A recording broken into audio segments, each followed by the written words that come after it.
FSN Radio. It's all about what's next. Go to financialsurvivalnetwork.com and sign up for your free weekly newsletter. You'll also get 3 free reports. The Financial Survival Network. It's all about what's next.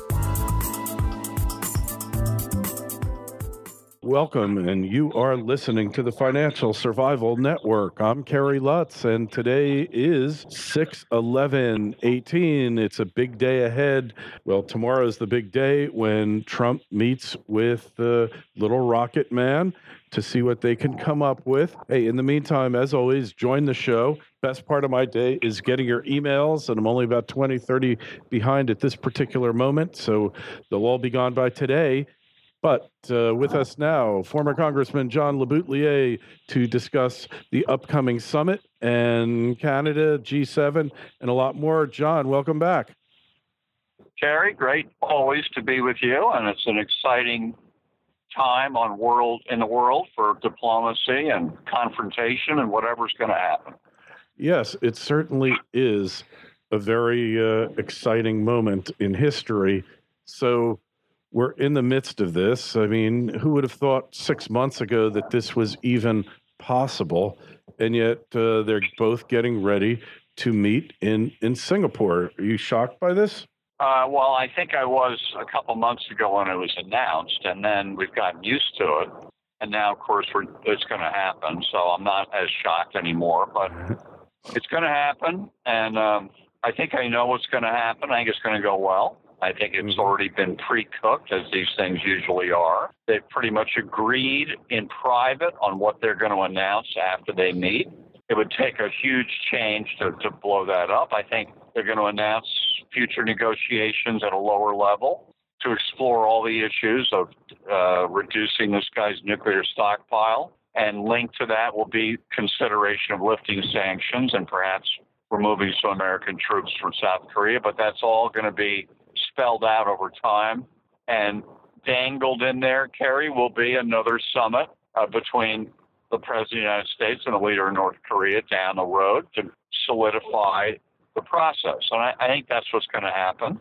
The question then is, how soon does North Korea start their usual cheating and lying and trying to, get out of what they agreed to? Because they've done this exact dance at least twice before. So we've got to be really sharp to prevent it this time and get inspectors in there and all that stuff. Well, so this time, though, does seem quite a bit different, doesn't it? He released hostages. He hasn't done a nuclear test since November. It seems like this time really is different, doesn't it? Yeah, well, it's two different leaders, so it is different. Trump and Kim Jong-un are different. The world is different. But the actions are not that different. He's done the hostage thing before. And he's done that before. Remember all the trips Bill Richardson was sent over there by Bill Clinton to get hostages out. That's happened. That was his father, not him. That's why I say it's a little bit different. But these commie countries have a game plan they follow. And it was originated by the Russians after 1914 revolution. They've done it before. They seize people, they hold them, they get concessions for it, they cheat in every agreement, and that is what we're going to be looking at. Where, when, and how will they agree to something and then try to back out of it? Because that's what they've done in the past. But the sanctions this time seem to be kicking in pretty well, don't they? It looks like China, the main benefactor of North Korea. China looks like it's changing its direction, and it's not, they've cut back a lot of trade, apparently, with North Korea. It seems like this time he's got a lot more to gain and a lot more to lose than what he's had in the past. Absolutely. Oh, there's no doubt. Maximum pressure has helped bring him to the table. And Max, by the way, some threatened pressure by Trump on China has had a big part of this too.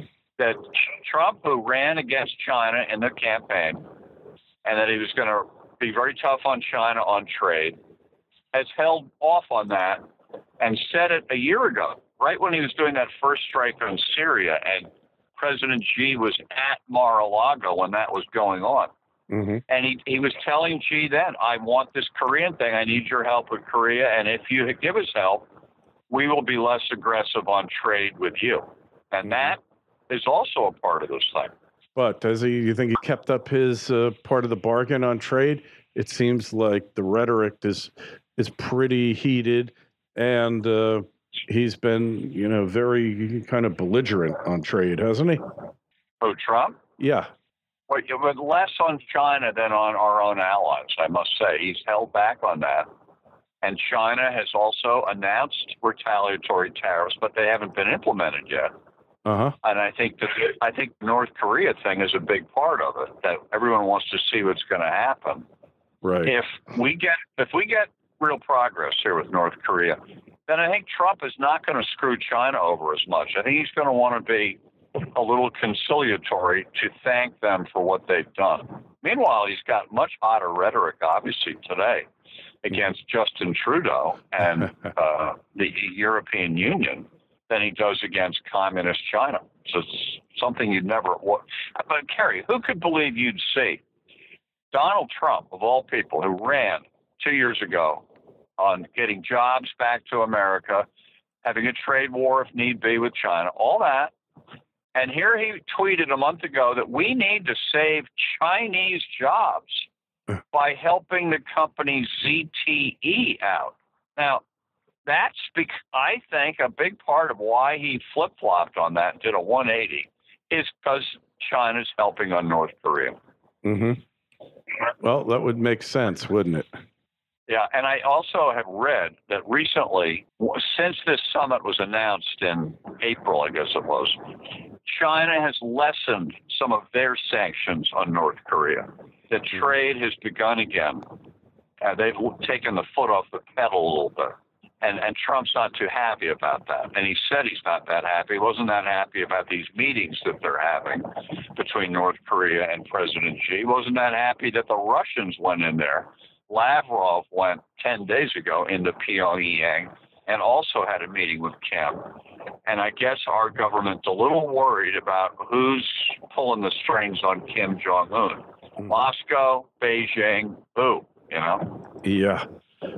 Good question. So you just think it's going to be minor progress ahead with North Korea? No, I think it's progress. What is minor is he will not come out tomorrow and with the deal that originally they wanted 6 to 8 months for complete end of Kim Jong-un's nuclear program. That was never realistic. I think they're going to announce a roadmap. Mm-hmm. That will take many months or many years to implement the roadmap. It'll be a step-by-step, tit-for-tat, you do this, I'll do that, plan that will require a lot of negotiating, a lot of steps, verification along the way. We will be offering over the time of this to lift some sanctions and to start removing some troops out of South Korea or curtailing some of our joint exercises if they follow through on dismantling their facilities and all that.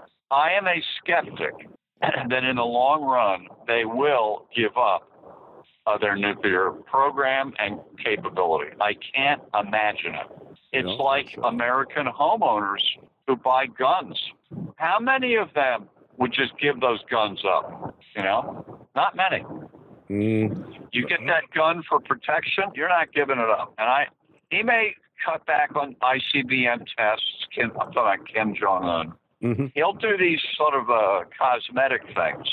But after all they invested in getting a nuclear program, building the bombs, building the missiles, in effect starving their people to have enough money to build this program, the idea that they're going to give it all up, I don't believe it. Well, I hope it's true, but I don't believe it. But John, look, if somebody told you a year ago that Kim Jong-un and Trump would be having a little get-together in Singapore and that Kim Jong-un would be releasing hostages and suspending nuclear tests and purportedly closing down one of his main nuclear test sites, which you could argue whether that was a ploy or not, because it appears to have collapsed. Would you have ever believed it possible? Probably not. But then when you look at it, you got to say what he's doing is all designed to get the sanctions lifted. Seizing people and then letting them go, I hardly think that's something to be particularly thankful for. That's like some guy kidnaps your child and then ultimately lets him go. Do you thank him for letting the kid go, or do you want to go nail him for kidnapping the kid in the first place? And so far, Kim Jong-un, mostly what he's done is cosmetic. I'm skeptical of the real thing, Kerry, giving up the keys to being in the nuclear club. Now, they brought up when 3 weeks ago, when things were falling apart on the summit for a few days, it was over Bolton and the Libyan example. Now, the Libyan example, somewhat similar, but not really, because Muammar Gaddafi did not have nuclear weapons. He had a nascent nuclear program. Right. And after we hit Saddam, Gaddafi read the tea leaves, said, I'm giving up the nuclear program. He wasn't yet in the club, though. He didn't have weapons, didn't have missiles, didn't have any of it. And 10 years later, obviously, he gets killed. There's only been one country in history that had nuclear weapons that voluntarily gave them up. Only one. And that was a unique circumstance. South Africa. The white minority government, with the help of Israel, had developed nuclear weapons. They had a nuclear arsenal. And 28 years ago, when apartheid fell and the black majority under Nelson Mandela was about to get elected, the white minority government have declared they destroyed their nuclear weapons voluntarily. They got rid of them and turned over the uranium to the International Atomic Energy Commission because they did not want those weapons to fall into the hands of the new South African government. Here, it's a different situation. Whether this dictatorship, which only survives through fear, murder, intimidation, are they going to give all these weapons up? I don't believe it. But that's why we're going to have an agreement that's going to have verification. Inspectors are going to have to be allowed in, all that stuff. The proof will be in the pudding. Well, I'm gonna take a contrary opinion to you, John, which makes things interesting. Of course, I'm going to tell you that I believe there's going to be an announced major breakthrough that was already negotiated months ago, probably by Pompeo, that he's going to give up his nukes, and that as a reward, he will be invited to Mar-a-Lago for the next meeting, and he'll get to play golf with Trump, which is going to be which will be interesting because his father had the all-time record for a golf round. He was minus 38 below par, but we don't exactly know who was keeping score. Yeah, exactly. Well, look, what your prediction isn't far from mine. It's that what I'm saying is between the announcement of this deal and the reality of it is the key. Is he can say he's going to get rid of them. I don't doubt he might say it, but they're going to have to really do it. And I don't believe they'll do it. Saying it's one thing. Doing it is another. I think there's a whole back game here that none of us are aware of. He's going to do it, and he'll also get a McDonald's in the capital as a result, which I think is really what he's after. It's McDonald's. It's Big Mac diplomacy. And Trump is an expert in Big Macs. Well, they have talked about a McDonald's franchise. You're right. It's going to be there. I wonder who will be allowed to go eat in that McDonald's franchise, seeing how the people have no money and they eat tree bark. I don't know who's going to. Are the Big Macs going to be made with tree bark? I don't know. I predict that Big Mac will accept Bitcoin, and it's a question of who will own the franchise, and I just have a feeling it might be a friend of Kim Jong-un's, but we'll have to see about that. I'm sure McDonald's will accommodate because they want the widest possible distribution, and their growth market is in Asia now, not in the United States. So switching gears a little bit, let's look at this G7 summit that just took place here. So Trump came late. fashionably late because he missed, I think it was a session on empowering women or something else, and he left early just before they were going to talk about climate change. So it looks like a lot of this controversy was kind of set up from the get-go. I think it was set up by Trump for Singapore. I think he wanted to come on into Singapore, in effect saying to Kim, look, I will even go to war with my allies if I have to. So don't cross me. Mm-hmm. And that might have some effect. I totally agree with you. He almost couldn't back down. I mean, he knew it was coming. Justin Trudeau, you got to kind of, you can't even believe that you can't take him seriously as a world leader, can you? I mean, this guy is just the soy boy of international politics. Well, by the way, I'm just thinking back on the day that Trump flew up to Canada, when he came out of the White House to talk to the press before getting on the helicopter, and the big thing he said was, I want Russia readmitted to the G8. Now, if you look at a map, the border of North Korea and Russia is almost as long as it is North Korea and China. Very true. They are neighbors. And I think Putin is more involved in this North Korea deal than people want to let on. And Trump wants Putin to help him, as he wanted. We talked about President Xi of China has been helping. Yeah. And I think if Putin and Xi squeeze Kim Jong-un, he's going to have to listen to him. He can't go along without those two. A, neighbors. B, oil suppliers. C, trading partners. He's got to work with them. Kim, I'm talking about. Yeah, of course, totally. Those are his main allies, China in particular, but Russia number two. And Russia wants back in here. Their economy hasn't been doing well. You know, they might not have any debt as a nation, but the economy is not doing well. They've got all these sanctions, and it makes sense to bring them back, doesn't it? Into the G7? Yeah. I would not put them back in the G7. Let's remember, they got thrown out of the G7 by the United States, leading the way, because of their illegal invasion and seizing of Crimea. Now, why should they get away with that without a punishment? I mean, I don't think they should be back in. You put them back in, and Putin will go seize something else. He'll seize another half of Ukraine. He'll say, well, there's no cost to it. No, and none of the other members want to put him back in. Well, yet Trump unveiled that the day he was flying into the G7. Like, oh, this is what I'm really thinking about. Is I want Russia back in, and I think it's aimed at Kim, not at G7. But no, I would not put them back in. They got to make amends for what they did, Kerry. You can't in the modern 21st century.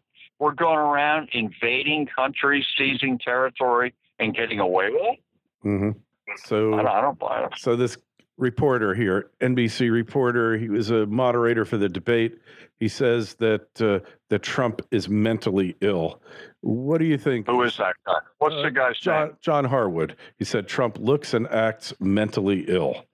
And he's a CNBC reporter. I think he used to write CNBC for the Journal. Now he's with the Times, or vice versa.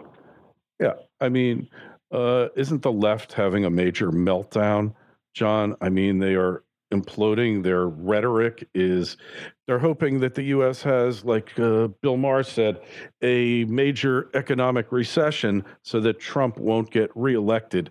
Is that logical? Is that reasonable rhetoric coming from the left? No, but they're not reasonable. And I think that we shouldn't be thinking about reelection yet. It's too far away. This year is this year. We got huge midterm elections in 5 months that will have a huge effect on the presidential race. Huge. And you cannot tell when this election happens what that effect in 2020 will be. When you go back to 94, Bill Clinton lost the House and the Senate. Democrats lost both.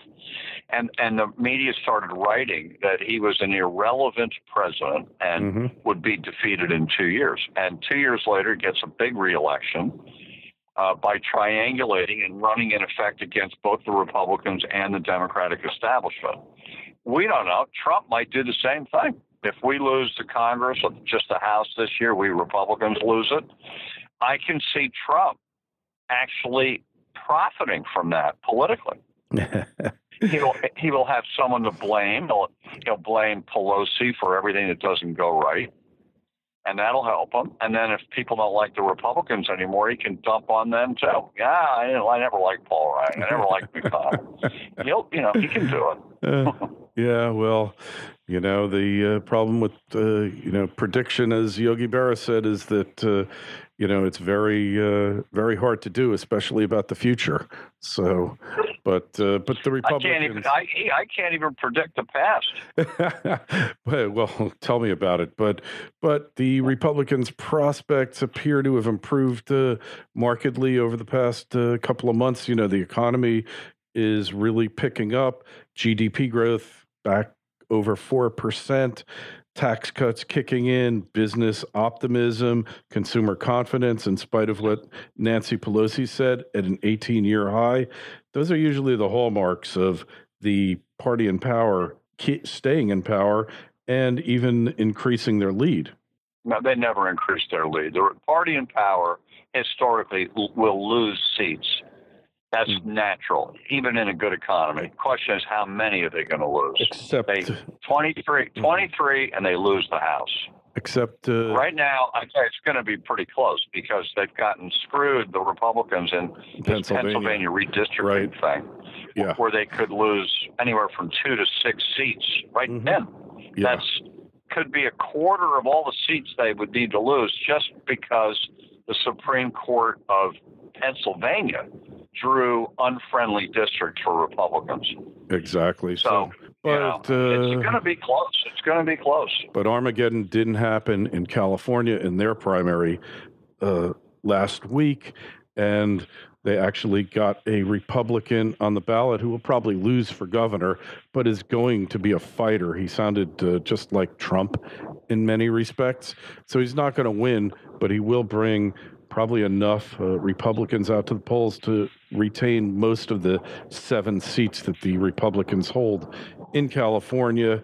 And, it's 435 individual races, right? It is, and there are 100 that are in play. And the Democrats, are hustling those 100 heavily, and they actually have outraised the Republicans in those seats, and they're very aggressive about it. And Kevin McCarthy, who will probably be the new Republican leader in Congress, has been having these private meetings with Republican incumbents saying, you better get off your rear end. This thing, you haven't raised any money, you haven't campaigned hard, you think it's going to be easy. Don't think it. This year, it's going to be a lot more difficult. Mm-hmm. And so complacency by some of these congressmen is a problem. Yeah, no doubt. Well, hey, it's going to be interesting, whatever happens. Hey, John, where do we find your podcast at? It's called Revolution, the podcast. It's at SoundCloud and iTunes. And you can also see it on my website, johnlebout.com. Hey, great talking to you again, John. Again, if there's any questions, comments, email us kl@kerrylutz.com, Twitter feed @KerryLutz. If you're listening on YouTube, click that subscribe button and the notification button so you'll know whenever we post a new show. John, we'll talk to you again real soon. Let's see what happens next. Great. Thank you, Kerry. FSN Radio. It's all about what's next. Go to financialsurvivalnetwork.com and sign up for your free weekly newsletter. You'll also get 3 free reports. The Financial Survival Network. It's all about what's next.